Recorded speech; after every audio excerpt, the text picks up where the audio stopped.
Life in the 13 colonies was far from uniform. The phrase 13 colonies often suggests a single cultural or economic identity, but in reality, the colonies were incredibly diverse in geography, climate, religion, and social structure. From the rocky coasts of Massachusetts to the swamps of South Carolina, regional differences shaped every aspect of daily life in colonial America. The three main colonial regions, New England, the Middle Colonies, and the Southern Colonies, each developed distinct lifestyles based on their environments and the people who settled them. In New England, the harsh winters and rocky soil made large-scale farming difficult. This region included Massachusetts, Connecticut, Rhode Island, and New Hampshire. The economy was based more on small farms, fishing, lumber, and trade. Towns were tightly knit, often centered around a church or meeting house, reflecting the deeply religious nature of the settlers, many of whom were Puritans. These communities valued education, partly so that individuals could read the Bible, and this led to relatively high literacy rates. Life here was more communal and family-oriented, with an emphasis on discipline, piety, and work ethic. The New Englanders were generally less reliant on enslaved labor compared to the Southern colonies, although slavery still existed. The Middle Colonies, New York, New Jersey, Pennsylvania, and Delaware, offered a more temperate climate and fertile soil, making them ideal for grain farming and raising livestock. These colonies were often called the breadbasket of the colonies because of the abundant wheat and other grains they produced. The Middle Colonies were also more culturally diverse than either New England or the South, with settlers from England, the Netherlands, Germany, Sweden, and elsewhere. Religious tolerance was more common here, particularly in Pennsylvania, which had been founded by William Penn as a haven for Quakers. The population included Catholics, Lutherans, Jews, and other groups living alongside one another, creating a relatively pluralistic society. Economically, towns in this region thrived on farming, trade, and artisan work, such as printing and blacksmithing. In contrast, the Southern colonies, Maryland, Virginia, North Carolina, South Carolina, and Georgia, developed a lifestyle heavily based on agriculture. The warm climate and long growing seasons made the South ideal for cash crops like tobacco, rice, and indigo. Large plantations emerged, especially in Virginia and South Carolina, and these estates were often worked by enslaved Africans. The plantation system created a more aristocratic society with stark differences between wealthy landowners and the poor. The rural nature of the South meant fewer towns and less infrastructure for public education, and social life revolved more around plantations than town centers. Religion was present, but generally less central to daily governance than in New England. These differences in lifestyle were not just based on physical geography. They also stemmed from the motivations and backgrounds of the colonists themselves. Puritans in New England sought religious freedom and a chance to build a city upon a hill. The Middle Colonies attracted a wide range of settlers looking for economic opportunity and religious tolerance. The South was largely settled by those seeking land and wealth, often reproducing elements of European aristocracy. Over time, these regional distinctions grew sharper and helped lay the foundation for the cultural and political divisions that would later shape the American Revolution and the nation's early identity. Understanding the diversity of life in the 13 colonies is essential to understanding how America itself developed, not as a single narrative, but as a patchwork of overlapping and sometimes conflicting regional experiences. In the 13 colonies, housing and settlement patterns revealed a great deal about the social, economic, and environmental realities of early American life. The structures people lived in, the layout of their towns or farms, and even the materials they used for construction varied significantly depending on the region, class, and available resources. These differences not only shaped daily life, but also influenced how communities developed and interacted over time. In New England, where the landscape was rugged and the winters severe, homes were often built close together, forming compact towns that promoted both defense and community life. The architecture was simple and functional, with small wooden houses built from the abundant forests in the region. Early dwellings typically had steeply pitched roofs to prevent snow accumulation, small windows to conserve heat, and large hearths that served as the center of family life. As towns grew, so did the complexity of the homes, and wealthier families began to live in larger, two-story houses with more refined woodwork and decorative elements. The Puritan influence was strong, and homes reflected a sense of modesty and order. Towns themselves were structured around a central meeting house or church, with surrounding land allocated for farming. Community planning was intentional and emphasized religious unity, governance, and cooperation. In the Middle Colonies, settlement patterns were more dispersed, especially in rural areas, though towns did emerge as economic and cultural hubs. Because the climate was milder and the soil more fertile, larger farms and estates were possible, and homes were often situated on their own plots of land rather than clustered into tight communities. The architecture here displayed more variation, reflecting the region's ethnic diversity. Dutch, German, English, and Swedish influences all left their mark, leading to an array of styles, from Dutch gambrel, roofed houses to stone farmhouses modeled after European country homes. Materials were often chosen based on what was most readily available: stone and brick in Pennsylvania, wood in more forested areas, and sometimes even clay or mud.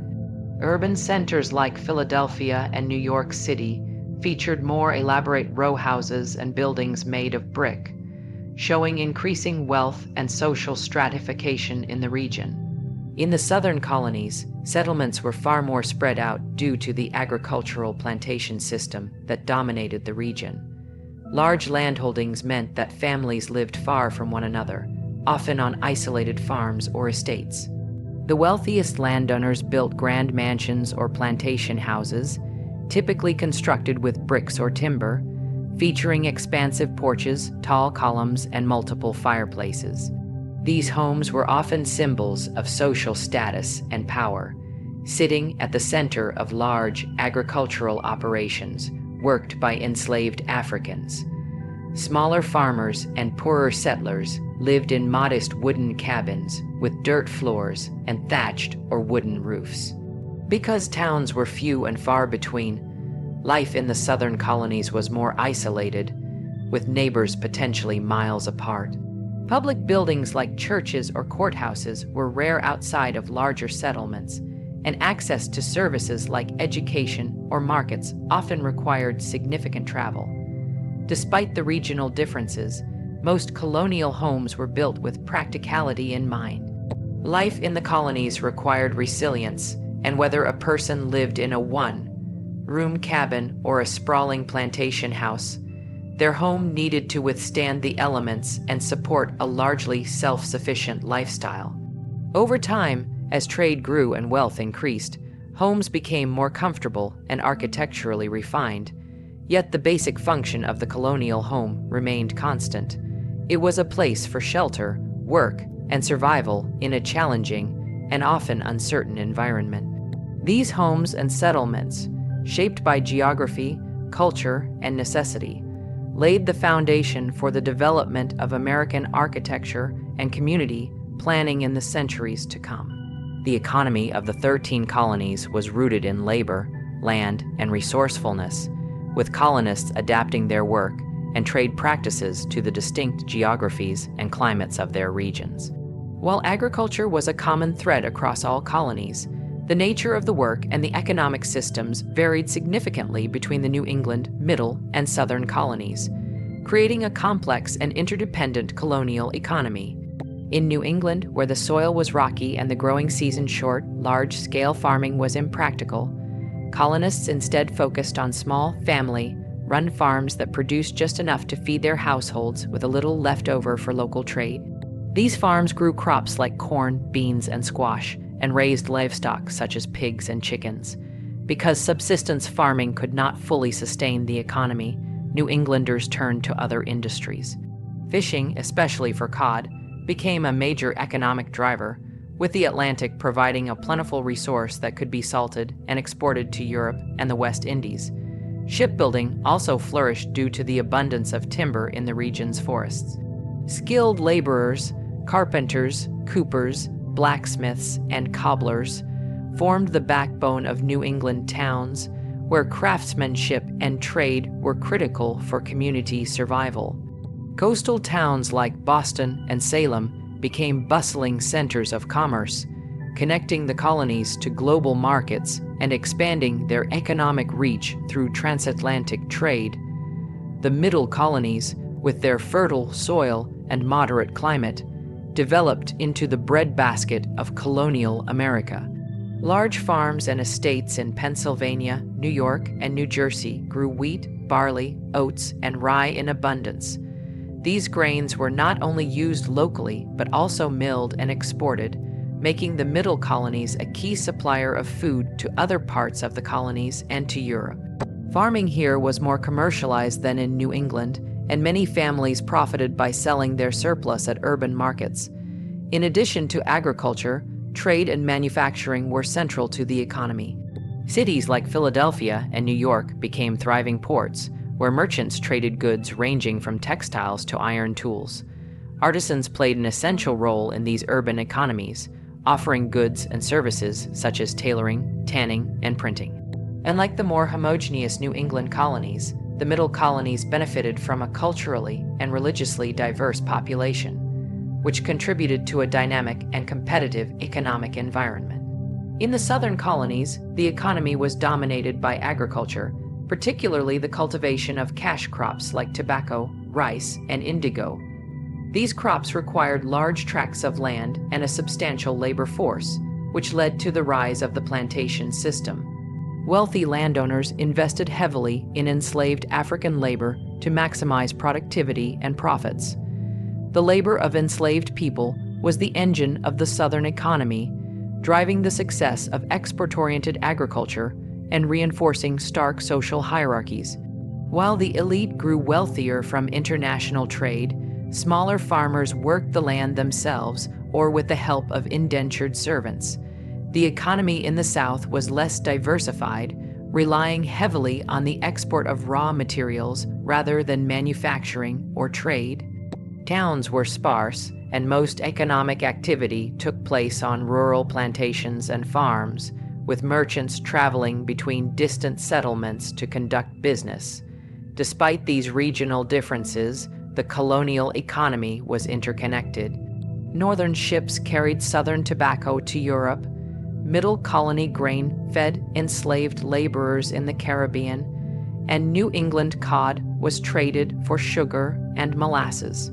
A complex web of trade routes, known as the Atlantic or triangular trade, connected the colonies with Africa, Europe, and the West Indies, ensuring that colonial economies were not isolated but part of a broader, global economic system. Work in the colonies was demanding and often precarious, shaped by the seasons, the market, and the limits of technology. But it also laid the foundation for American innovation, independence, and the economic systems that would evolve after the Revolution. In the 13 colonies, family life and gender roles were deeply rooted in tradition, religion, and necessity, forming the social foundation of colonial society. The family was considered the essential unit of order, morality, and productivity, and each member had a defined role shaped by both cultural expectations and the demands of colonial life.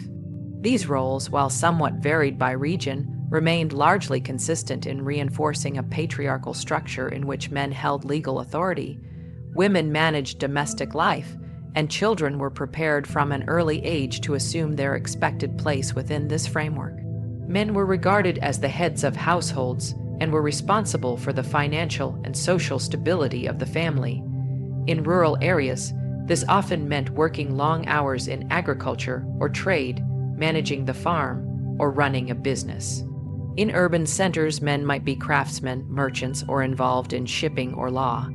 Their legal identity extended to their family. Wives and children had no legal status apart from the patriarch, who represented them in public and in court.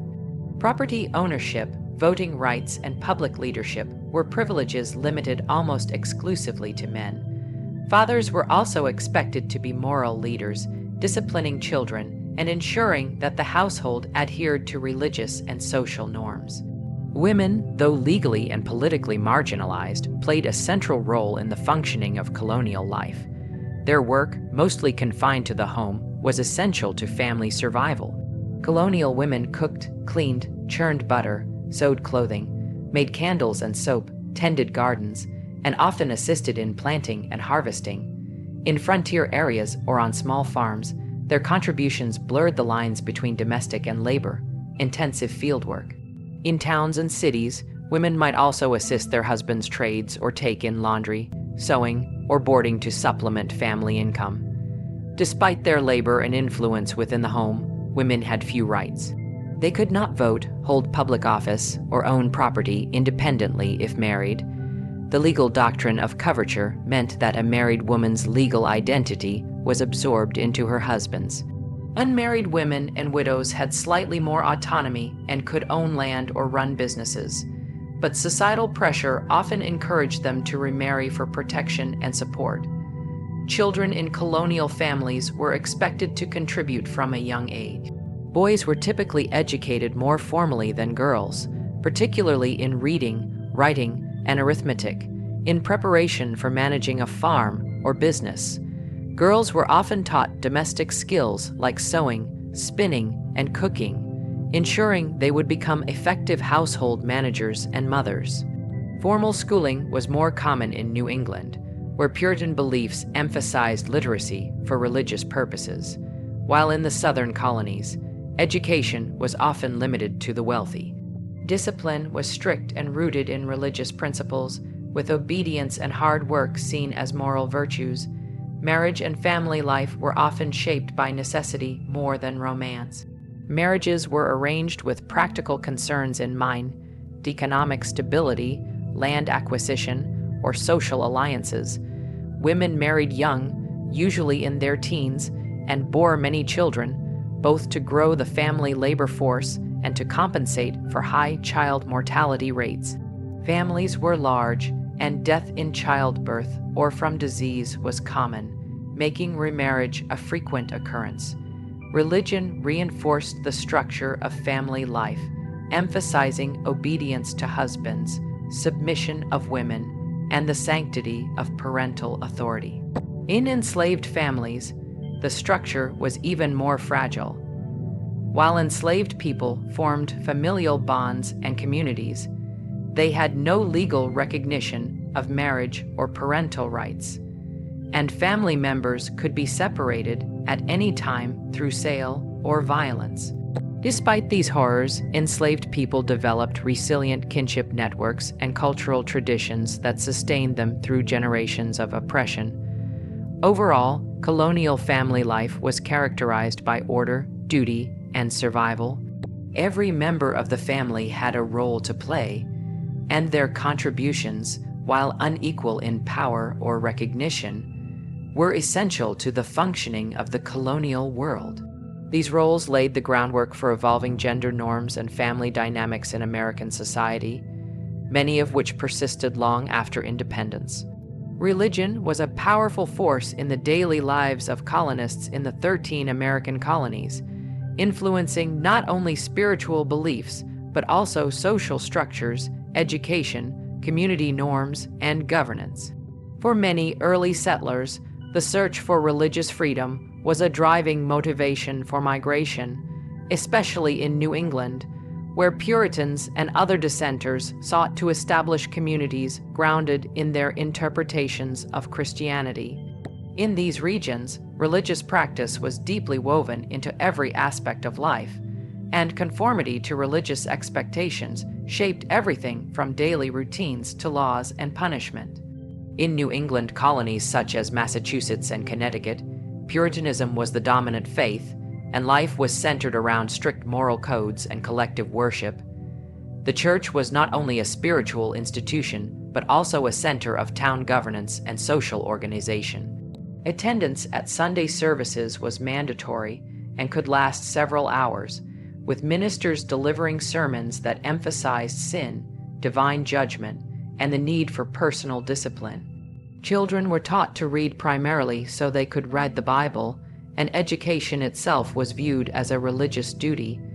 Daily life in Puritan communities involved prayer, scripture reading, and strict observance of the Sabbath.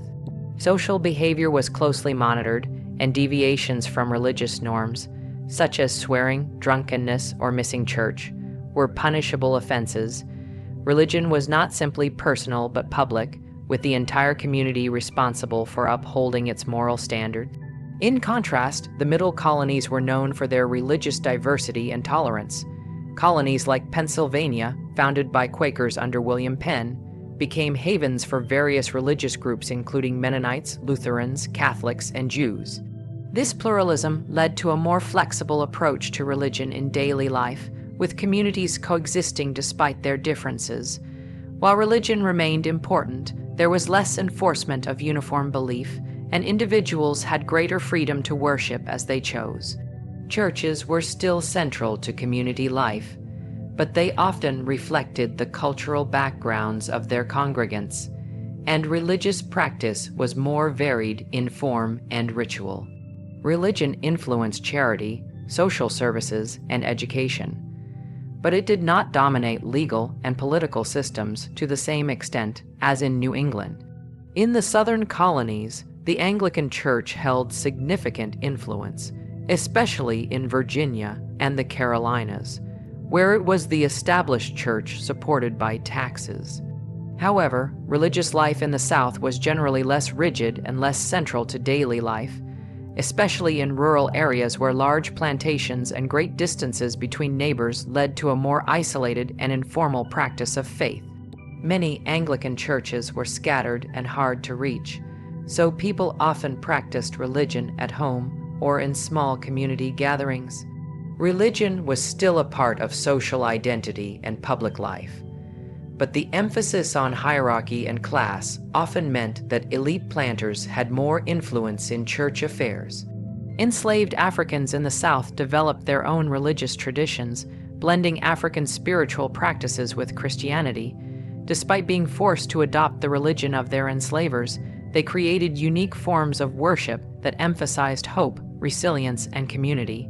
Throughout the colonies, religious observance was often a shared experience that brought people together, shaped their understanding of right and wrong, and provided comfort in a world that was often unpredictable and harsh. While practices varied widely depending on region, denomination, and personal conviction, religion remained one of the most enduring and influential aspects of colonial life. It governed the rhythms of the week, informed major life decisions, and established the moral frameworks by which people judged themselves and others. In many ways, the religious foundations laid during the colonial era continued to shape American culture and values long after the colonies became an independent nation. Education and literacy in the 13 colonies were deeply influenced by regional differences, religious priorities, social class, and access to resources. While not all colonists had equal opportunities for formal learning, the importance of reading and basic education was recognized to varying degrees across colonial America, particularly in communities that valued religious instruction. In many cases, education was seen not just as a means of acquiring knowledge, but as a moral imperative, closely tied to religious piety, civic duty, and the responsibilities of family and community. In New England, education was more widespread and formalized than in the other colonies. The Puritan emphasis on individual scripture reading made literacy a religious obligation. It was believed that every person should be able to read the Bible to understand God's Word and avoid the corruption of ignorance. As a result, Massachusetts passed the first education laws in America, such as the Old Deluder Satan Act of 1647, which required towns of a certain size to establish and maintain public schools. These schools were primarily for boys, focusing on reading, writing, arithmetic, and religious instruction. Girls were often taught at home, learning to read but not always to write, and their education centered more on domestic skills. Nonetheless, the overall literacy rate in New England was quite high by colonial standards, particularly among white males. Instruction was typically conducted by a schoolmaster in one-room schoolhouses, where students of all ages and levels were taught together. Lessons were often memorization heavy, and discipline was strict. The New England Primer was a widely used textbook that combined literacy instruction with religious catechism, helping students learn the alphabet while internalizing moral and spiritual lessons. Higher education was also established early in this region. Harvard College, founded in 1636, was created to train clergy and became the first institution of higher learning in what would become the United States. In the Middle Colonies, educational practices were more diverse, reflecting the region's cultural and religious pluralism. Dutch, German, Quaker, and other European communities each brought their own traditions, which led to the development of parochial schools associated with specific denominations. These schools emphasized reading and religious instruction in the native language of the community, such as Dutch or German, in addition to English. Literacy was valued for religious and practical purposes, particularly among tradesmen and merchants, but the level of formal schooling varied widely depending on location, family wealth, and religious background. In urban centers like Philadelphia and New York, private academies and apprenticeships offered additional educational opportunities, especially for boys preparing for careers in commerce or skilled trades. In the southern colonies, education was the least accessible and the most stratified by class. Wealthy plantation families often hired private tutors or sent their sons to boarding schools in England, ensuring they received a classical education in literature, Latin, mathematics, and philosophy. Girls in elite families might also receive private instruction at home, though their curriculum was generally focused on music, etiquette, reading, and needlework rather than academic subjects. For the vast majority of white children, especially in rural and frontier areas, formal schooling was rare. Education was informal and often conducted at home, with parents teaching basic literacy and numeracy. Poor white children had limited opportunities for schooling, and enslaved Africans were largely denied education altogether. In fact, as fears of rebellion grew, many southern colonies passed laws prohibiting the teaching of reading and writing to enslaved people, recognizing that literacy could empower them to challenge their bondage. Despite these regional disparities, a growing awareness of the value of education began to take hold across the colonies as Enlightenment ideas spread. Newspapers, almanacs, and pamphlets became increasingly popular, fostering a culture of reading and public discourse. Literacy allowed colonists to engage with political and religious debates, laying the groundwork for the intellectual ferment that would eventually lead to the American Revolution. Education in colonial America, while uneven and deeply shaped by social and economic divisions, played a foundational role in developing a society that would come to value knowledge, individual thinking, and civic responsibility. The labor systems of the 13 colonies were complex, evolving structures that were deeply intertwined with the practice of enslavement. From the earliest days of colonial settlement, labor was the backbone of economic survival and growth.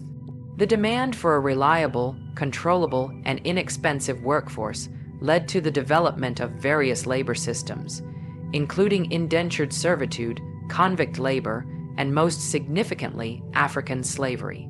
While the specifics varied by region, the reliance on forced labor became a defining feature of colonial life, particularly in the southern colonies, and it had profound social, economic, and moral consequences that would reverberate throughout American history. Initially, many colonists turned to indentured servants to meet their labor needs.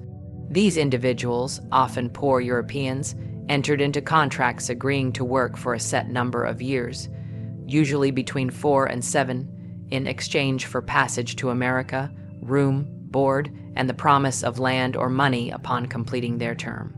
Indentured servitude was widespread in the early years, especially in the Chesapeake colonies like Virginia and Maryland. While it was a system of exploitation, indentured servants maintained some legal rights, and a number of them eventually earned their freedom and became landowners.